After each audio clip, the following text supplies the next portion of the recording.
leaving us with a little taste of his screenplay that he's working on. And again, wordsmithing is what it is. It's, for some people it's poetry, for others, as we heard last month, it's song, for still others it's, writing prose and screenplay. So we thank Ricky for being able to share.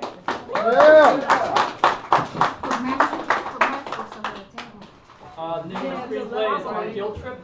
I'll try to yell as much as I can. I don't think the mic is on, so just do it. Fade in, interior, the Prasad House, Jersey City night. There's a knock on the front door, and rapping harder on the window. No answer. Then there's more knocking, harder and longer. Then there's an answer. Voice from inside the house. No one's home. Voice from outside the house. You've got to be kidding. Open this goddamn door. Voice from inside the house. The door is open. The door opens and walking in is Ranjiv Prasad, a 50-year-old Guyanese American. He is wearing a long black overcoat with a turned-up collar and leather gloves. He's carrying a plastic grocery bag. He closes the door. He then looks across the living room, where sits Deo Narayan, Dave Prasad, Ranjiv's father, in a rocking chair.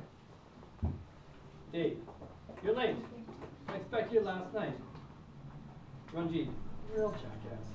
You know how far I had to drive. Dave, off screen. Why don't you curse my house? Yeah, your house, the one I paid for. Interior, living room of the Prasad house. Dave. Ranjiv enters into the living room as soon as he comes inside. He sees a space occupied with a sofa, a coffee table, a covering on the floor, no painting on the walls. Dave, what happened? You don't carry keys? You own the place. Ranjiv, I thought you changed the locks because I was coming to visit. Dave, oh man, you're something else. He glares at Ranjiv. Your mother said anything from Florida? Ranjiv chuckles and walks toward the coffee table.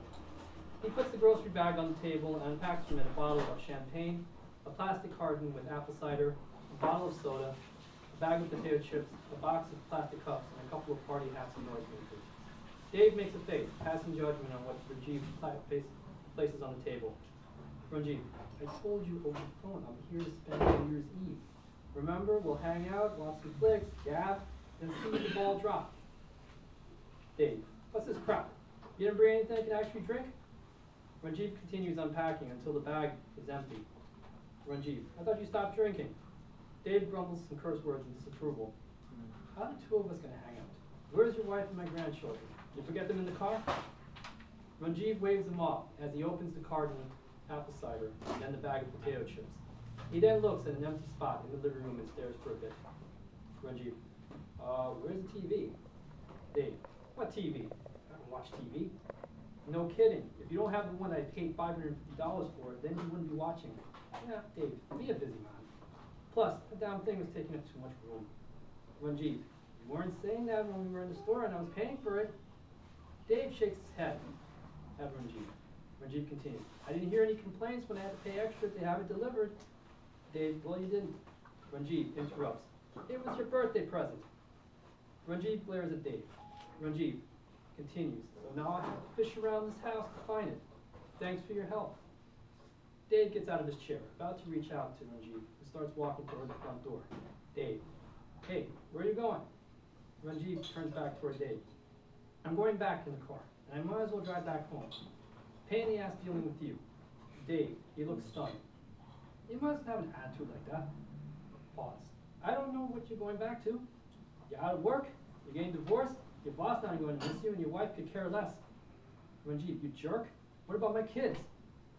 Ranjiv turns away and continues toward the door. Dave, shouting, what do you want from me?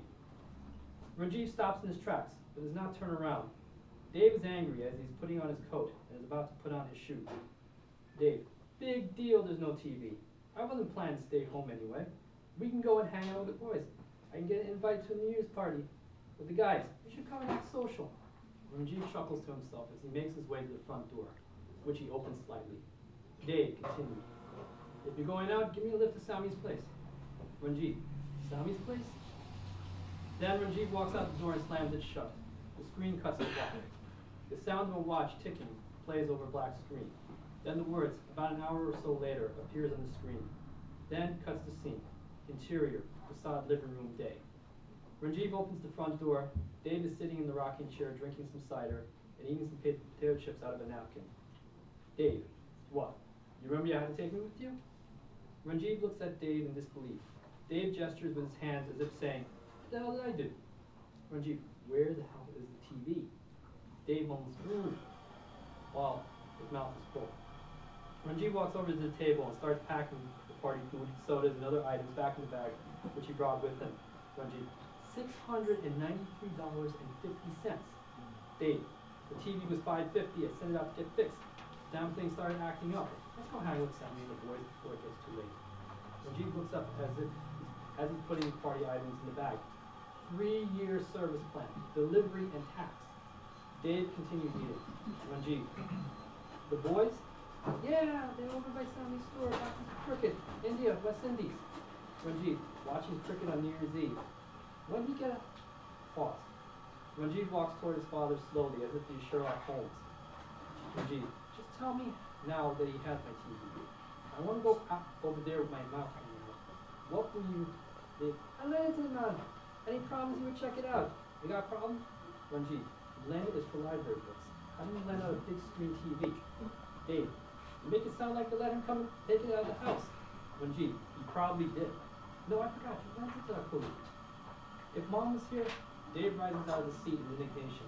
Dave, you mustn't use that word. And what she got to do with it? Ranjiv, colleague? You worried about me offending him? That's about the kindest thing I could say about that knockabout fool. And she would say the same thing because she'd be pissed as well. Dave, he got you doing great. He got his own store. At least he got a job. You can tell her that. At the job, word job, Dave smirks at Ranjiv. Ranjiv finishes putting all the items on the table into the bag. Ranjiv, wonderful. He's got his own store and he can afford to take my TV. Ranjiv finishes packing the bag and picks it up. He makes his way to the door. Ranjiv, whatever. I'll give you a lift and then I'm on my way. Dave, why don't you stop in and come and show your face? Ranjiv, I really don't know him. Not that I care to. Dave, you're right, you don't know him. He works until 10 o'clock at night. Doesn't have time to drive a long way and bother people about a TV. Ranjiv turns to confront Dave, standing not far from him. What do you want? The man has a TV. You can sit with us, and maybe we'll watch that New Year's nonsense. You should stay with your mom and save us all a trip. Ranjiv, good, glad you feel that way. Let's get this show on the road. Ranjiv picks up the bag and walks toward the front door, then opens it and walks out without closing it in. Dave follows behind him and closes the door behind him. Instrumental music, Chinese Caribbean music influenced version of Old Lang Syne plays over the credits. Ranjiv, voiceover. How do you just give away something I gave you as a present? What's he ever done for you?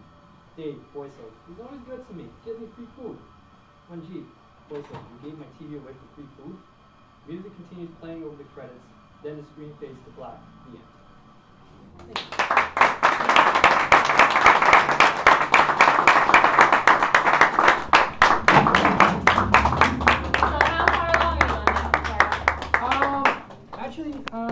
What is it? I expanded it, so now it's up to page 45.